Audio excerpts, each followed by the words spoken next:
If you need help with practicing your writing skills, check out these workbooks that can be useful in improving your academic writing skills. The link is in the description below. Are you planning on taking a TOEFL test soon?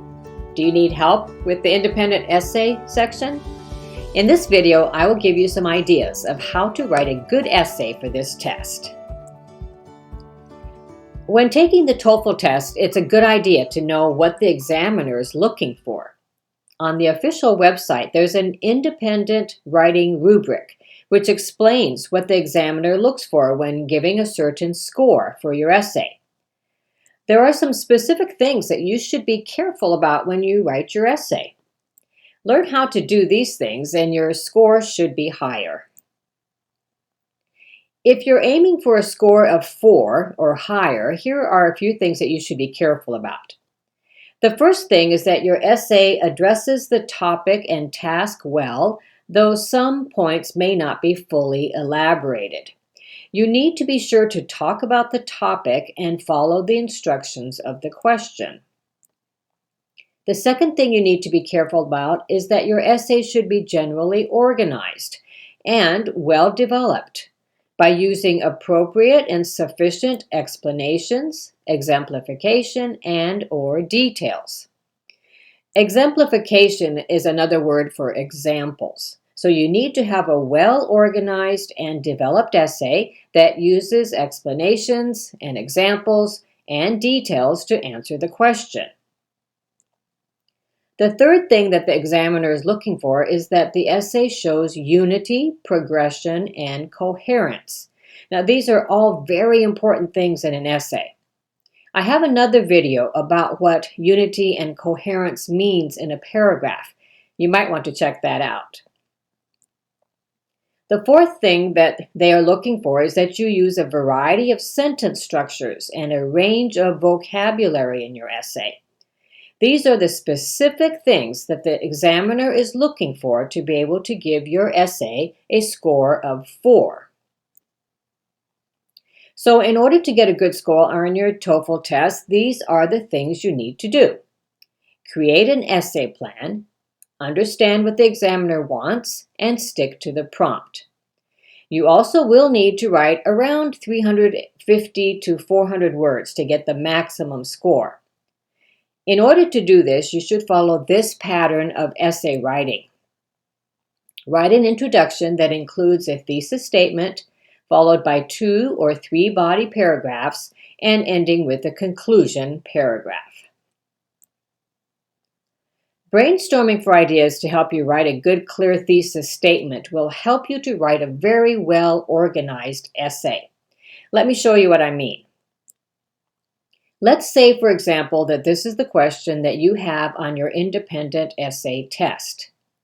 Should college students, regardless of their majors, be required to take a course about the culture of another country? The first thing you need to decide is whether you think this is true or not. If you decide yes, then you need to answer the question, why? Why do you think they should be required to take this course? Brainstorm for 3 ideas that you might be able to use in your essay. You do not have to use all 3, but this will give you 3 ideas that you could use to write your essay. So perhaps you think of these ideas. They should take the course because of the importance of international relations, or better global understanding, and to study about how others live and think. Now, after you have thought of these ideas, you may decide that there's a better order to use these 3 ideas in your essay. Perhaps you decide that global understanding should be first, followed by international relations, and then finally studying about how others live and think.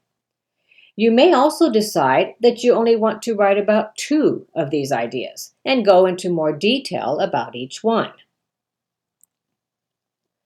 The next step is to write your thesis statement. This is the sentence that states your opinion about this idea and why you think that way. You could write something like this. College students, regardless of their majors, should be required to study about other cultures to improve their global understanding, to understand the importance of international relations, as well as to learn how others live and think. In body paragraph 1, you would write about how it would improve global understanding. In body paragraph 2, you would write about the importance of international relations, and body paragraph 3 would be about how they need to study about how others live and think. This would be a very good essay plan to follow to help you write your essay. Let's look again at a few of the things that the examiner is looking for and talk about how you could write your essays for a good score. The second point in the rubric talked about being organized and well-developed and using good explanations, examples, and/or details. So in your first body paragraph about improving global understanding, be sure to explain your position or your opinion or your reasons for why you think the way you do. Remember to use examples to help explain. Add as many details that you can think of in your body paragraph. Another aspect that the examiner is looking for is the unity, progression, and coherence in your essay.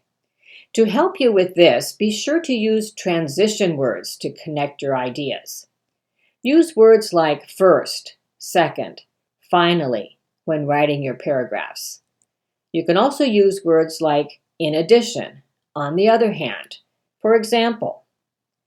All of these words help to connect your ideas and show unity and coherence in your essay.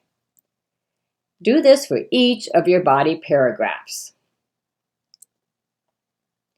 One more thing that the examiners are looking for are the variety of sentences and range of vocabulary. Be sure to include all or most of these types of sentences in your essay. Simple sentences, compound sentences, complex sentences, and also compound complex sentences. Using a variety of sentences makes your essay more interesting and much easier to read. If you need help with knowing how to write some of these sentences, check out the videos I have about writing good sentences. Be sure to use a variety of vocabulary in your writing. Use synonyms, words that mean the same thing, so that you don't repeat the same words over and over again. Try to use some higher level vocabulary for common words as well. For example, instead of using the word get, you can use the words obtain or receive. You have 30 minutes to write 250 to 400 words. Here's a possible time frame to help you write the essay in that amount of time. Take 3 to 5 minutes to write your thesis statement and use the main ideas for your topic sentences. This is where you will brainstorm for some ideas. Take about 5 minutes to write your introduction paragraph and about the same amount for each of your body paragraphs. The conclusion paragraph could take somewhere around 3 to 5 minutes, which should leave you about 5 minutes at the end to edit and revise your essay if you need to. Practice writing sample essays with this timeline in mind. Set a timer and practice each section. This should help you to know where you need to work harder in order to finish writing this length of essay in 30 minutes. I hope you understand better now what is required for the TOEFL Independent essay. Remember, there are specific things you should be careful about when writing your essay. Learn how to do these things and your score should be higher. Happy writing! And be sure to check out my workbooks that are designed to be used along with these videos.